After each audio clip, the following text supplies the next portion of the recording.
Hey everyone, it's AB Stoddard at the Bulwark. I'm back with my friend and our fearless leader, Bill Kristol. He is the co-author of Morning Shots and also editor at large at the Bulwark.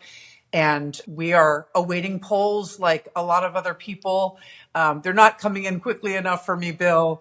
But I did find a Florida Atlantic University political communication poll out last night that showed, so today's Wednesday, that showed Harris leading Trump by 4 percentage points. And I thought the most interesting part was she has a double-digit lead with independents winning 48% to his 35. More importantly, that was a huge boost over her previous numbers in this poll, I guess a month ago, when she was getting 45 to his 43 with independents. So that's interesting. But no, the Florida Atlantic University poll is not the one we were waiting for. So I know you talked to Doug Sosnick for your Conversations podcast. What are you thinking about the state of the race before we see all these polls? Yeah, I think people are overdoing actually the polls, which are, if they will show some bounce for Harris, as the Florida Atlantic one does, but on the other hand, that always happens after a convention. And the question is, does the bounce subside or not, which is hard to know ahead of time. How deeply rooted is it in people's judgments, how much it is, hey, I saw some of that convention, it was kind of nice. And then a week from now, they see an ad by Trump saying Harris is soft on crime or immigration, and they change their mind again, right? You just don't know right away how serious it is. And this is unusual, I mean, in so many ways. But just again, come back to the fundamental point about this race. This race is a 15-week race. It's been going 5 weeks. She's had a very good 5 weeks. And of which the last was the convention, probably went from something like -2 or 3 to +3 or 4, maybe. I'd be surprised if it goes up too much above 4, maybe 5 to 6, but I think that top number would be a little soft. She's done what she had to do, or what she could do, I guess is the way I put it, in these first 5 weeks, including with the convention, in terms of reintroducing herself, her own image, being centrist, being patriotic. Trump's floundered a bit. I think he's actually pulled himself together, and the campaign seems to be a little more organized the last few days. And they're just going to go on the attack on Harris, ruthlessly and mercilessly in every which way they can. I don't know how much. They don't seem to have quite settled on what issues or what aspects of Harris are she's most vulnerable on, and that's probably good for Harris for now. But the key point to make is we're 5 weeks in, we're talking Wednesday. 2 weeks, less than 2 weeks from now is the debate. Presumably it will happen on September 10th, right? So that's the next segment. And I don't think, it's possible she'll be up 7 going into the debate. It's possible she'll be up 1 or 2, more likely in between. And in any case, the debate becomes very, very big. One key point, Doug Sosnick, who was Clinton's political director, as you know, very smart. I recommend, if I could, this conversation that I had with him that's now up online. He really goes through a lot of different aspects of the campaign and of strategy. One point he makes is very strongly is that you can't overestimate how important it is that this is unlike every other campaign. She gets the nomination in effect 5 weeks ago. There are 10 weeks left. We're 1/3 of the way through it, right? And normally, as Doug likes to said in the conversation with me, one thing he used to say in speeches all the time was, the media is going to focus on a couple of things. They're going to focus on the VP pick. They're going to focus on the conventions. They're going to focus on the debates. History suggests they very rarely make a difference.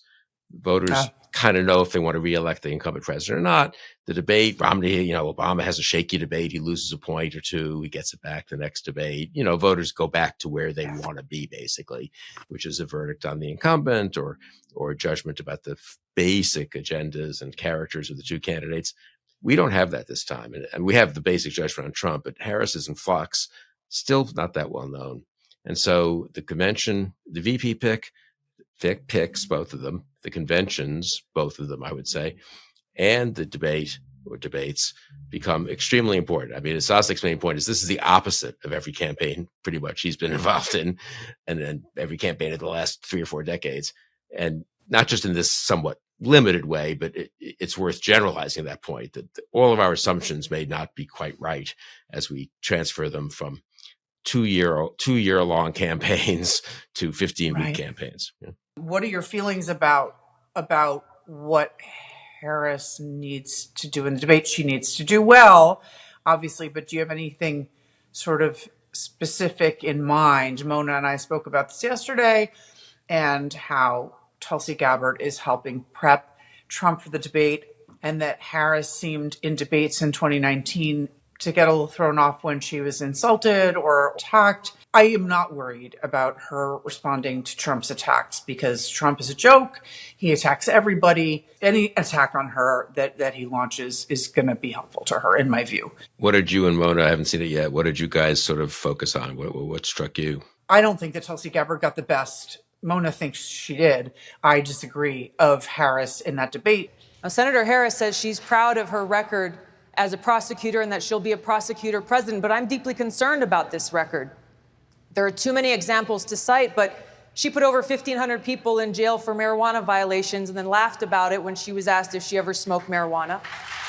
She blocked evidence.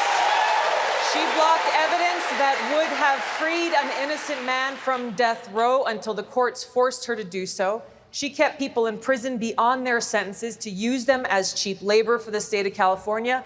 And she fought to keep cash bail system in place. That impacts poor people in the worst kind of way. I think Tulsi Gabbard will likely probably lull Trump into a false confidence that women are, at some level get nervous and thrown off by big, strong men who are dominant figures and commanders in chief like himself, because that's the way people talk to Trump.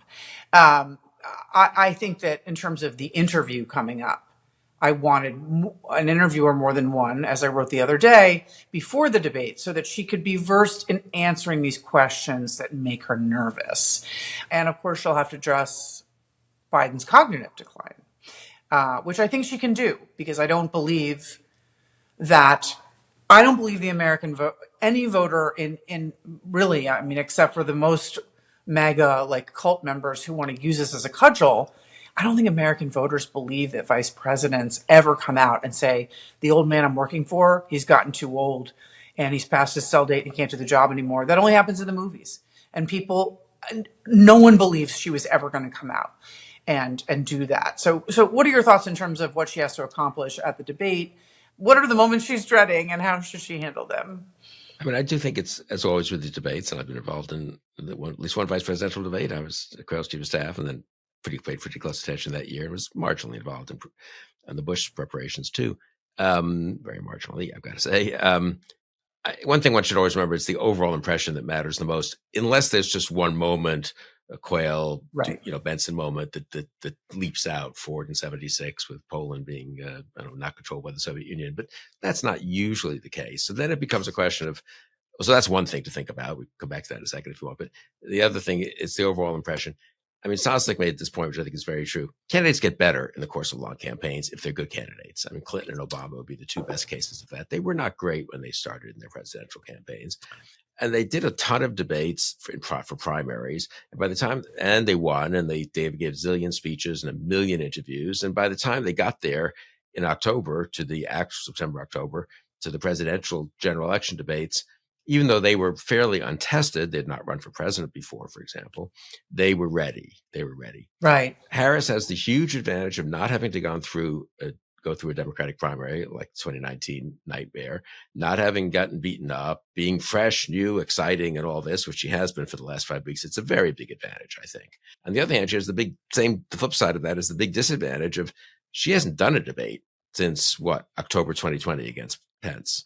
Very different situation where Pence was VP debate where they were each, defending and promoting their principle. That's a very different dynamic. The good news is she could do great, new, fresh. Wow, look at Kamala Harris. I never really saw her before. She just took it to Trump. She defended herself. She explained her own bio and her own agenda, and she punched Trump in the nose once or twice. Fantastic. Or yikes, she got a little flustered. She didn't really explain what she would do. She wasn't able to answer why she, quote, failed as borders are and gave money to Minnesota in 2020 for a bail fund, all the obvious Trump attacks. I don't know. I just think that's sort of the bigger question can she get herself? She's been very impressive in these 5 weeks in getting herself suddenly ready for being a general election presidential candidate, which is not easy. And she wasn't quite ready in 2019. And being VP is a mixed blessing. You do learn a lot. Obviously, you're used to a certain amount of pressure and attention, but on the other hand, you're just not the number one person. So it's just so different. Yeah, I think the interview will be telling a little bit tomorrow night in the sense of just how comfortable she is, how much it's the Kamala Harris of the convention speech, how much it's the Kamala Harris of 2019 being a little thrown by one or two tough questions. But again, even an interview for half an hour with Tim Walz sitting next to you and a certain amount, I'm sure, of banter and, what it's like and all this is very different from a 90-minute debate with Trump, who for all of his flaws, which are many, he's not going to let up on her. He could look like a bully. That's another question, how he comes off. But anyway, I think it's a huge moment, the debate in 2 weeks, and a very unpredictable one, honestly. You talked about how she's doing well in controlled environments, and you think Trump is doing a little bit better and has pulled himself off the brink because he's in controlled environments. I do want to let you know that he did an interview with Dr. Phil, and he said that if Jesus was the vote counter in 2020, he would have won California. If Jesus came down and was the vote counter, I would win California, okay? In other words, if we had an honest vote counter, a really honest vote counter, I do great with the Hispanics, great. At a level that no Republican's ever done. And he blamed, to some extent, he says, Biden and Harris for his assassination attempt. He says, when this happened, people would ask, whose fault is it? I think to a certain extent, it's Biden's fault and Harris's fault. I'm the opponent. They were weaponizing government against me. They brought in the whole DOJ to try and get me. They weren't too interested in my health and safety. Okay. Then we have this new superseding indictment where Jack Smith, the special counsel, has tried to clean up his previous indictment within the lens of the new Supreme Court decision on presidential immunity, presenting the same 4 charges as he did before, but he's removed some evidence that could be construed as Trump acting as a president. So what remains is him acting as a person in private capacity as a candidate. So with all that aside, it's back in the news. He's trying to really juice it. He wants to raise money over it. He's giving freewheeling interviews. Jesus is not going to be the vote counter on November 5, Bill, and we know what he's laying the groundwork for here.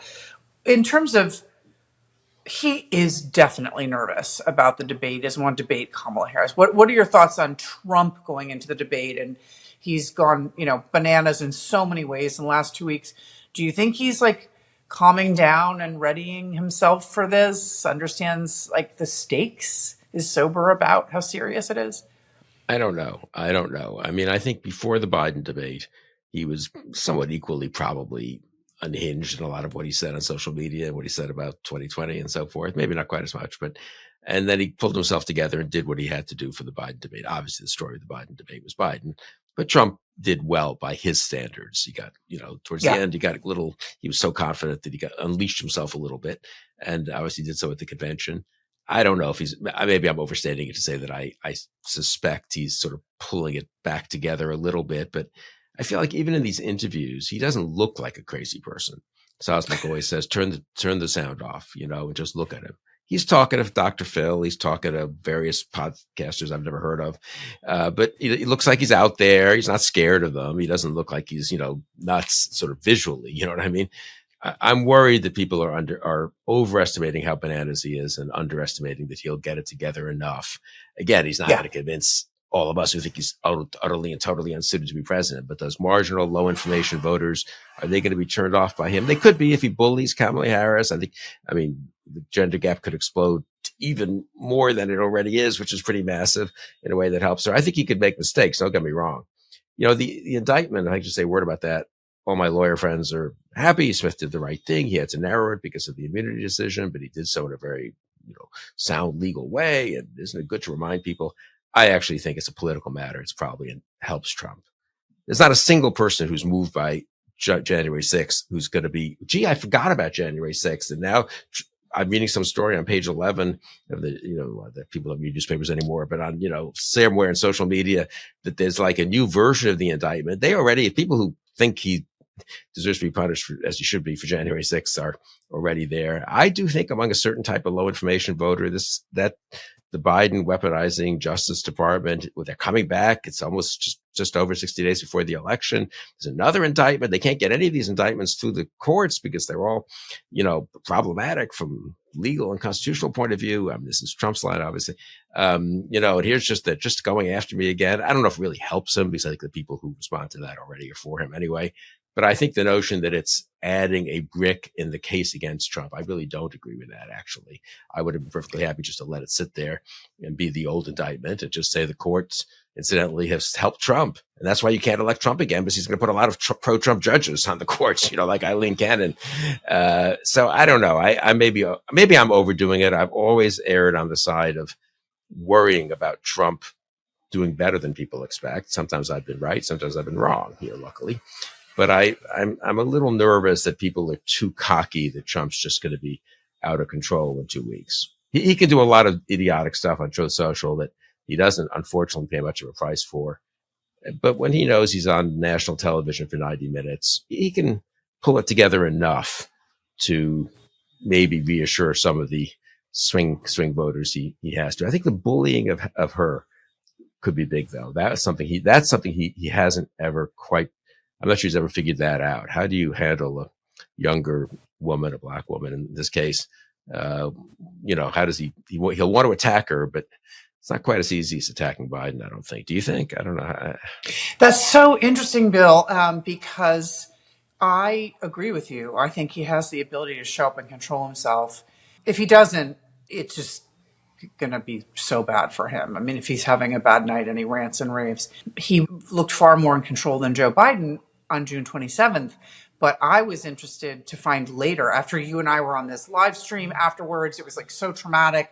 And then in the days that followed, I learned that there were all these, undecided, low information, not politically engaged voters who watched and did the dial thing and really thought that he was lying and saying the same old thing and filibustering. And I found that sort of surprising that there are people that also, like, we forget he's been around, and they kind of see, even if they're not engaged in politics, like they see him doing his same routine again. One point Trump said, I don't know what he's talking about. I don't think he knows what he's talking about either. I really don't know what he said at the end of that sentence. I don't think he knows what he said either. Like, he actually can't help but be mean. Like, being mean is part of his, what he thinks is his superpower. Dominance is so important to him that I do think it'll be really hard for him to walk that line. I think that's really a good point. And maybe that's right. I mean, I guess the one thing I'd say to Harris, just thinking back on this again, I mean, I think she's benefiting hugely from the fact people did not want a Trump Biden race. And she's benefiting hugely from being the person who's not Trump, but also who's not Biden. She can't say it quite that way, of course. But if I were prepping her, I'd just say, you do not want to get in a tit for tat with Trump on this. Now, I think she'll be tempted to, and I think maybe I'm wrong. Maybe she should. Maybe she needs to punch him in the nose. Maybe she needs to say, wait a second, that's wrong. But I get nervous if it becomes Trump-Harris tit for tat. It's sort of not that different from Trump-Biden in a way. It's just she just happens to be younger and female and so forth. But I mean, whereas I think she needs to, what's helped her so much in these 5 weeks has been the ability to sail above it.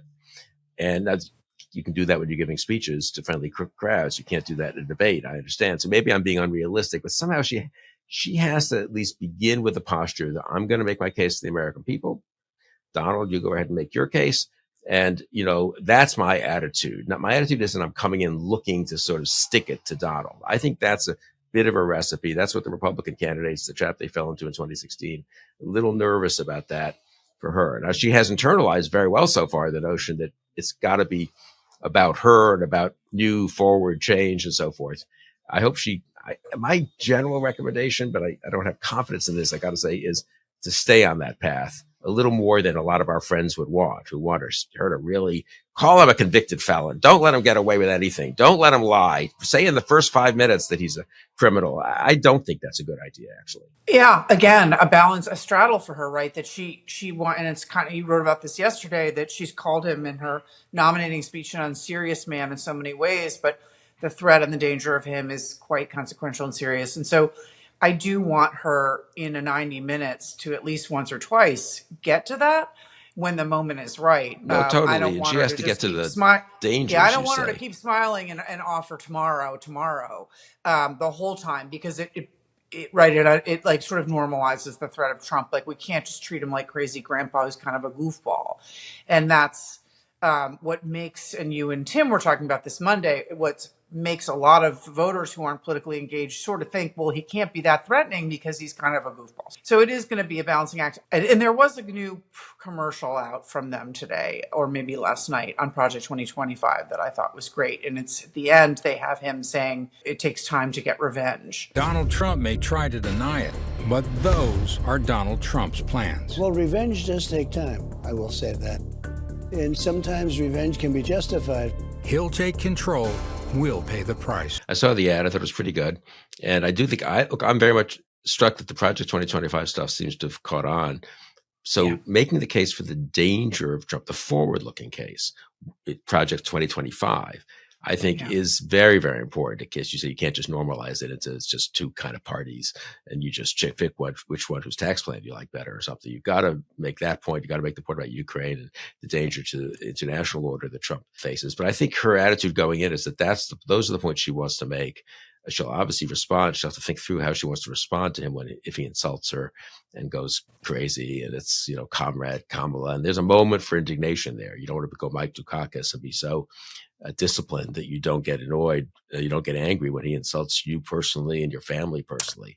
And I thought her family stuff was very, very good at the convention. And I kind of wish she'd done a whole bunch of interviews over the last 2 weeks, honestly. I think you wrote this, and I totally agree with you. It just helps you get more comfortable. You're putting a lot of weight on yourself if you have one big interview Thursday night. Now maybe she'll do more in the week. It's still it'll still be another week. Yeah. So she has time. But you know what? Even if some of them go a little bit awry, it's still, I just think she'll be so much more comfortable. But I don't know her that well, and I don't know. Maybe she's comfortable already. I mean, she certainly she's done well. You got to say the main thing, she and the campaign have done well. And probably the main reason to be somewhat optimistic is, they've had 5 weeks to screw up and they haven't. So why not? The safer bet, if your basketball team or your baseball team's been winning for 5 weeks, the safer bet is probably that they know what they're doing and they'll keep on winning. One thing I do want to say about her not making mistakes and doing things right is they plan in this Georgia swing this week to go into some rural areas, which I think is excellent. And they know they can't win them, but they think if they can shave the margins in these areas, her and Waltz, and he, of course, knows a lot about rural issues, ag issues, whatever. So they're going to do all that football coach stuff and everything. But he is genuinely a small town American. I mean, that it doesn't get more than that. I think that is so smart. And I think it's really important to brag about it, to say, I'm going to places that are not friendly to Democrats and are not like dying to, hear from us. And we want to listen to them. I mean, that is a good use of the time and the money in the 10 weeks left, don't you think? Very much so, yeah. And I think it doesn't just affect Georgia, though that's a very important state. Rural voters in North Carolina and rural voters in Michigan and Pennsylvania see that. And they think, hey, you know what? She's in a town kind of like the town I live in. And she seems to be talking to people who might have Southern accents. If you're in Pennsylvania, you don't have that accent, but they're not so dissimilar. So I think political reporters are very into, when you get sophisticated, you understand there's 7 states that matter. And this is the calculus in this state. And this is what, you need to go get these voters. But they've missed the sort of national implications of some of this stuff. This was very true in 92 with Clinton and Gore. The bus tour didn't just help them in the particular states they took the bus to, it just gave a sense of what they were doing as a pair. And I think doing it with Waltz is smart. I think the two of them is stronger than each of them. 1 point, I mean, he's been a good pick. They have a good generally the image of the Democratic Party we saw at the convention was positive, I think. And if they can do a bus tour through Pennsylvania with the two of them and Shapiro and through Michigan, the two of them and Whitmer and other people too, I think it helps. Trump's always by himself. That's his ego. It's required. And I think at the end of the day, voters get a little sick of that, as you sort of suggested, and, kind of like the idea of seeing, I didn't know there was this young governor somewhere in Pennsylvania, or Gretchen Whitmer in Michigan. We all know her, but voters don't really know her. And that's good that they're all like working together. I think that's a good image for her to advance. So, I'm for them campaigning together. One point we should get off. At one point Sosnick made is the Vance pick. He does think hurts Trump more than a typical bad VP pick, and partly just because he is not an experienced politician, and he won, by a few points in Ohio where he should have won by a lot more after this huge amount of money was spent on his behalf in 2022, and that's it. That's his electoral history, in a red state. But also that his weaknesses play into Trump's weaknesses. the weirdness, the intolerance, the mean-spiritedness. It reinforces what people are nervous about Trump. It's sort of, whereas if he had picked someone else, he might have had someone who could take the edges off that and make, Trump gets along with Tim Scott. There's no problem. They say that he's bigoted and this means, but Tim Scott seems like a nice guy and he gets along with Trump. So what's the problem? Vance is sort of the opposite impact. So I think making the VPs a little more important than they normally are. And one way you do that is by traveling with the VP, obviously, if you're Harris, I think is a good tactical move. Yeah, always being with Waltz makes it more forward-looking. You forget about Biden. The other thing is somebody has to, in a way that Harris can be too afraid to do because it is disrespectful to Joe Biden, some outside PACs or surrogates need to say, if Trump, who is our oldest nominee ever, and would be our oldest ever president, if he croaks, or do you want J.D. Vance to be president? I'm sorry, that sounds mean, but that is effective. And J.D. Vance doesn't want nuns to be teachers because, they've never had kids and whatever. He is such a liability in this way, and he juices exactly the people that she needs. Again, it can't be her because of the Biden factor. She has to be very careful of always looking low, but you can have someone else asking that question, right? If this old man goes or has a health problem, do you want J.D. Vance to lead the free world? And, I agree. I think he's such a liability. Okay, we didn't get to North Carolina. There's plenty of time to talk about that. I want to poke your brain about it. But Bill, I'll look forward to talking to you next Wednesday. Everyone who's tuned in today, make sure that you come back to the Bulwark's YouTube channel. We always have something going, too much going, but you'll learn a lot and you'll laugh a lot as well. Thank you, Bill. Thank you, AB. And we'll see you next time. See you next week.